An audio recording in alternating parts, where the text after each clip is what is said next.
Last day of 2025, ito nga yung simpleng ganap namin. Dito nga kami makikiselebrate ang bagong taon sa family side ng asawa ko. Hapon na nga nito kaya medyo nagutom na yung mga bata. At nag-drive-thru na nga lang kami dito sa Jollibee ng burger at Jolly Hotdog. At syempre bago nga matapos yung taon na to, bibisita muna kami dito kay Mama Didit at Papa Mio. Dito nga sa may cemetery. Wala na nga ang parents yung asawa ko kaya dala-dala niya pa rin yung lungkot na walang magulang. At ito nga asawa ko at si Zoe madalas nga yung umiiyak kapag naaalala sa Mama Didit kasi halos kailan lang kasama namin siya. Super swerte ko nga sa mga in-laws ko kasi talagang tinuring nila ako na parang anak. Kaya kahit matagal na, hindi namin sila kinakalimutan at lagi namin pinapaalala sa mga anak namin na super bait ng mga lola at lola nila. So by the way, papunta na nga kami dito sa bahay ng tita nila at sa bawat gilid, ang dami talagang tinda. Super busy na nga ng mga tao at naghahanda na sa New Year. At ito pa nga, akala ko nga hindi kami matutuloy dito dahil masama talaga pakiramdam naming lahat. Nakarating na nga kami dito at ito naman yung challenging sa amin, yung aakyat kami dito sa pinakataas. Bago nga kami umakyat, kinain muna ni Dada yung tira ni Angelos para kahit papano malakas siya dahil marami siyang bibit-bitin. At ito nga, at yung mga naghihintay nagre-reklamo na at napakatagal daw ng Dada nila. Gustong-gusto na nga nila panggigilan si Enzo sa taas. Wala kasing elevator dito kaya talagang for the akyat ang mga person. Yung unang punta nga namin dito, ay nako, grabe talaga yung pagod namin. Talagang kala mo dinaig pa naming naglakad ng 10,000 step. Para ka na rin umakyat ng bundok dahil ang dami nga rin naming bitbit. Kadalasan kasi kapag weekend dito kami pumupunta kasi malapit lang sa amin. At talagang ang dami naming dala. Good for 2 to 3 days para sa stay namin. At minsan kulang pa nga kaya for dala yung mga person. Tapos pag uuwi kami, talagang nilalaban ko na rin lahat yung mga labahan namin. Para pag uuwi kami, wala na rin kaming labahan sa bahay. Tapos nagpapadry na lang kami sa laundry kasi mura lang. Tapos eto't nakarating na nga kami dito at talagang for the gigil ng ate kay Enzo boy. At ito nga tuwang-tuwa talaga tong baby Enzo namin kapag pumupunta kami dito dahil may kalaro siya. Pero minsan mas madalas talagang umiiyak si Enzo kasi grabe talaga nila panggigilan. At minsan kapag umaalis nga kami, dinadala namin tong rollerblade ni Zoe at ng scooter na regalo ng lola niya. Dito kasi madalas nagagamit yan dahil maraming ang park dito at maluluwag yung daan.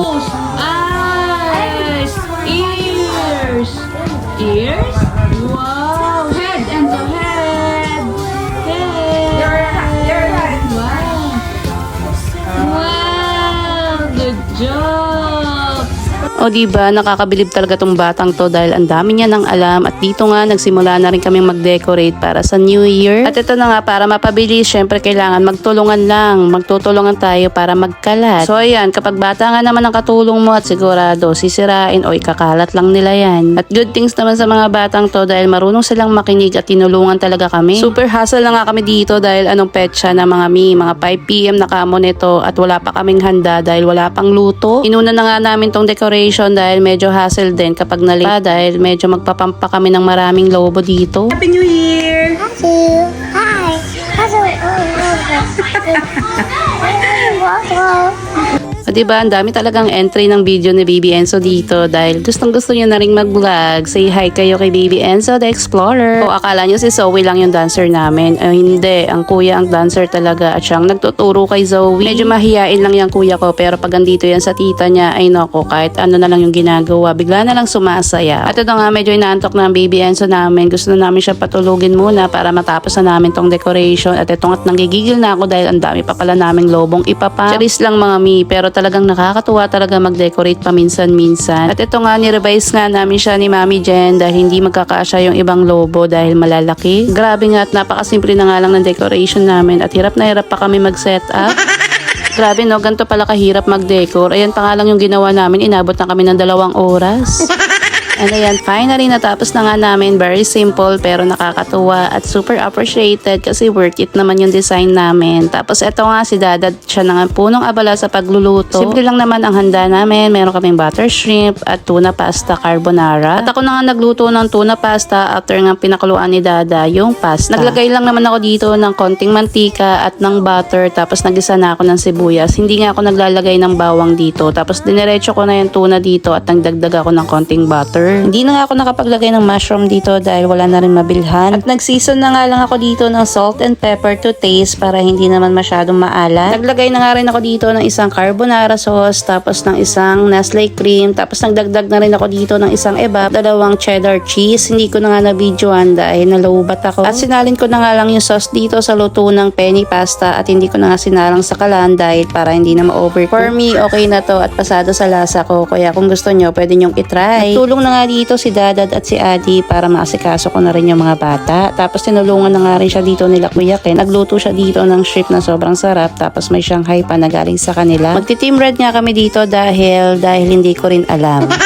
Dahil naniniwala pa rin ako na hindi sa kulay yan, kundi yung faithful natin kay God. At kailangan mo sabayan ng sipag, consistency, at focus sa trabaho, at syempre ang pagiging healthy living. At ito nga mga mi, inabot na nga kami dito ng 11 o'clock, hindi pa rin sila tapos magluto. Kaya ang ginawa ko, pinectorial ko na tong mga bata kahit papano fresh pa sila bago sila mahagard mamaya. At ito nga baby Enzo namin, wala pa nga siya sa mood dahil nabitin sa tulog, tapos gusto niya rin magpabuhat sa akin. Buti na nga lang andito pa si Tito Ken kanya. Nilaro niya nga muna dito si baby Enzo at pinakalma bago nga siya umuwi. Nagluto niya nga muna kami dito ng butter shrimp at doon nga sila magse-celebrate ng New Year sa bahay nila kasama family niya. Buti na nga lang ito nga at nasa mood na yung bata at talaga namang perfect shot. At syempre bago tayo mahagard mamaya, nag-selfie muna tayo para malaman natin yung before and after. At napakasimple lang ng final look natin para sa pagtatapos ng 2025. Hindi man natin na-meet yung goal natin na pumayat pero at least maganda pa rin. Charis!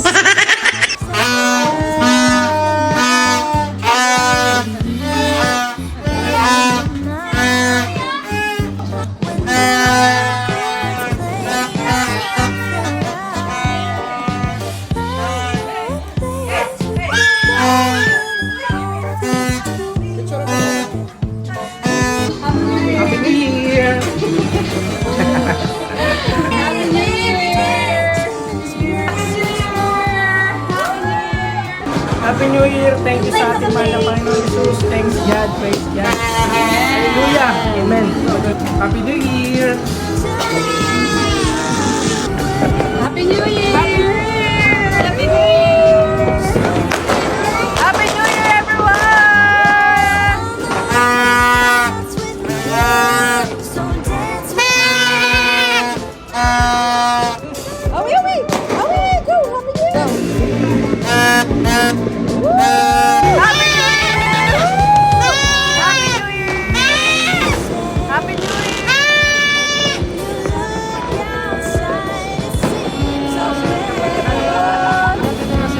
Happy New Year!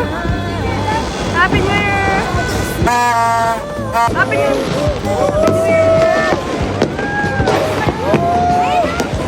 Woo, you go! Happy New Year! Happy New Year! Happy New Year, everyone! Happy New Year, guys! Happy New Year!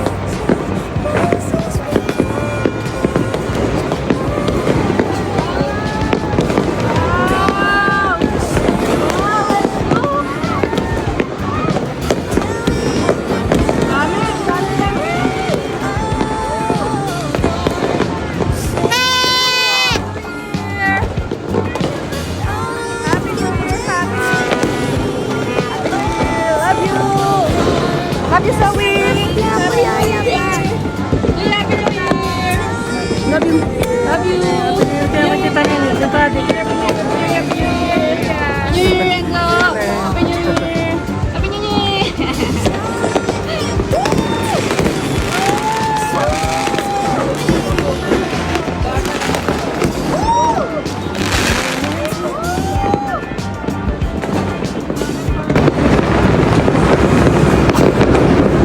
Grabe, 2026 na!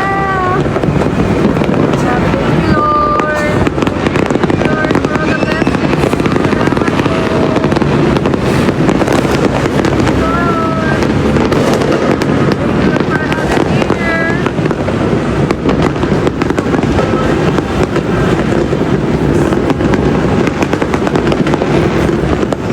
Wow. Okay na po. Happy New Year! Hey!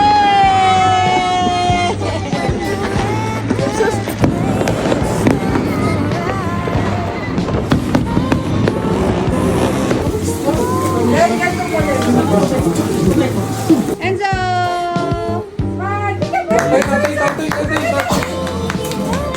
One. Happy New Year! Yun, no? Papa Didit, Papa Mio! Happy New Year! Ayun na, kain na! Kain na!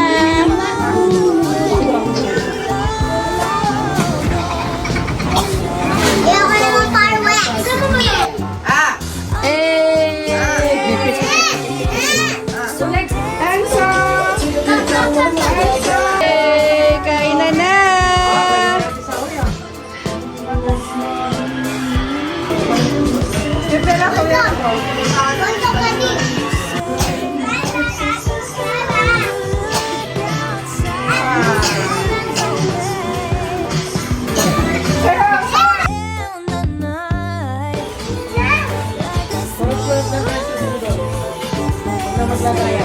Hi. Maliit lang.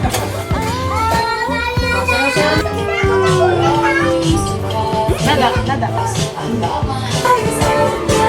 Ah, galing.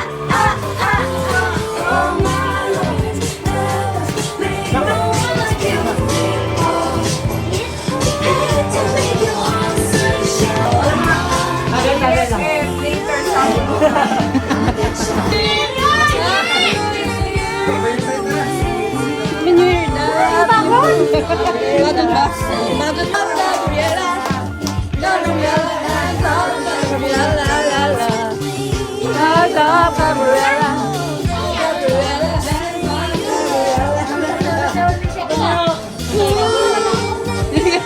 Nag-exercise na.